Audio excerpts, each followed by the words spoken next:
So in today's video, we're going to go ahead and look at two new methods that we can use for approximating definite integrals using a graphical or geometric approach. And so these two methods are the trapezoidal and the midpoint sums. And so we were introduced to the Riemann sums. We looked at these, non-uniform Riemann sums, these left and right Riemann sums. And now we're going to take a look at the trapezoidal and midpoint sum for this function over here. So let's say we wanted to evaluate the definite integral from 0 to 3 of x squared dx. And so I've drawn a quick sketch of this graph over here. We're going to start off using the trapezoidal sum. And so, from the name, you can already tell that the trapezoidal sum is basically just like the Riemann sums that we've been using, those rectangles, but instead of rectangles, we're just going to be using trapezoids. And just like the Riemann sum, you have left trapezoidal sums and right trapezoidal sums. We're not going to cover all of them because they're very similar concepts to what we previously covered when we were looking at these Riemann sums. And so let's just go ahead and see which one may be the best for this particular example. So, looking at this function seems to be kind of increasing uniformly over this interval. And so what we're going to do is we're going to try to minimize the error as much as possible. And when we were doing the left and right Riemann sums, we found that, it may be a better case, or maybe a more accurate approximation if we were to use, in this case, the right Riemann sum. And so since we're using a trapezoidal sum, we're going to go ahead and employ the right trapezoidal sum. And let's go ahead and do it with 3 equal subdivisions. So 3 equal or uniform partitions. Again, they don't necessarily have to be uniform, but for the sake of this video, let's just do that. So let's divide our interval into 3 parts. So we're integrating from here all the way until right over here, until x is equal to 3. Let me fix that so it looks a bit more. Okay. And we're going to go ahead and divide this into 3 equal parts, so we can maybe put 1 partition over here, and then 1 partition right over here. And now what we're going to do, since the trapezoidal sum, is we're going to just form our trapezoid. So let's go ahead and kind of connect these portions to form our trapezoid, right? And so let's do that for this one over here, and then this one right over here.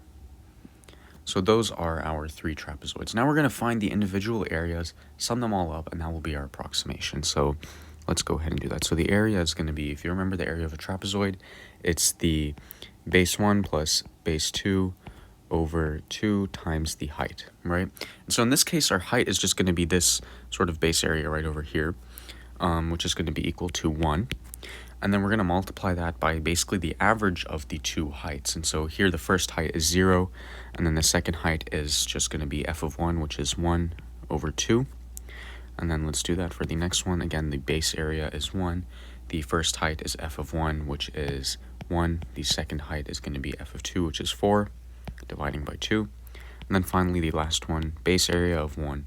The height is f of 2, which is 4, plus the other height, which is f of 3, and that is 9 over 2. And so if we were to sum this all up, that would be 1/2 plus 5/2 plus, that's going to be 13 over 2, right? And so that is all going to evaluate to, let's go ahead and see, that's going to be 19 over 2, which is approximately, or no, that is 9.5. And so that is how we can use a trapezoidal sum. And then if we were to try to use the other sum, the midpoint sum, it's just like a Riemann sum, but instead of using a left Riemann sum or a right Riemann sum, we just take the average value, the midpoint, between the 2 boundaries of our intervals. So let's go ahead and do 3 equal subdivisions again. So we'll divide our interval as such, right? Or actually, let me not even draw the lines yet. So let's go ahead and mark the midpoint of each. Like over here, how we divide into 3 portions, we're going to mark the midpoint of each individual portion. So for this one, the midpoint would be at 2.5, so the average of 2 and 3 is 2.5. And so this would be our height now, f of 2.5. Then we drop down that, so that would be our first midpoint sum. Then our second height would be f of 1.5, right? The average of 1 and 2, which would be 1.5. So f of 1.5 is now going to be our height, and that would be our second sum right over there, our second rectangle right over there. And then finally, we would use f of 0.5 as our final height. So just like that, and then that would be our last rectangle. Okay. Now we're going to sum up all the areas, and that would be our approximation for this Riemann sum, or for this definite integral, I should say. And so here what we're going to do is just the same thing. We're just taking the areas of a bunch of rectangles now, but now the height is given by the midpoint of the kind of interval over which we are dividing our subdivision, I guess you could say, the average, the midpoint of our subinterval. And so it's going to be a base of 1 times a height of f of 0.5, which is just going to be 0.5 is 1/2 squared is 1/4, plus so that oh, okay, what just happened? That covers for this area right over here, and then for this second area right over here, again, the base is 1 times a height of f of 1.5, which is 3/2, so that's going to be 9/4 when we square it. And then finally, for this last area right over here, a base of 1 and a height of 2.5 squared, which is going to be, what is that, 25/4. So it's going to all sum up to 35/4, which is equal to 8.75. So we got definitely an under approximation over here, while for this one we got a bit of an over approximation. And if you were to actually evaluate this integral, if you were to compute it using methods we're going to learn later on, this is actually going to be equal to 9. And so we saw that the trapezoidal sum is a bit of an over approximation, while the midpoint sum, or at least the way that we did it, I mean, we could have used different kind of non-uniform subdivisions, etc., is a bit of an under approximation.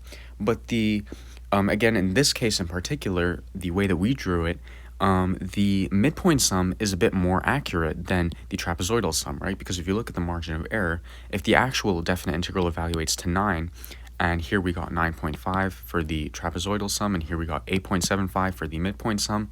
8.75 is a little bit closer to 9 than 9.5 is. And so essentially you can use these different sums depending on the circumstance, whichever one minimizes the error as much as possible.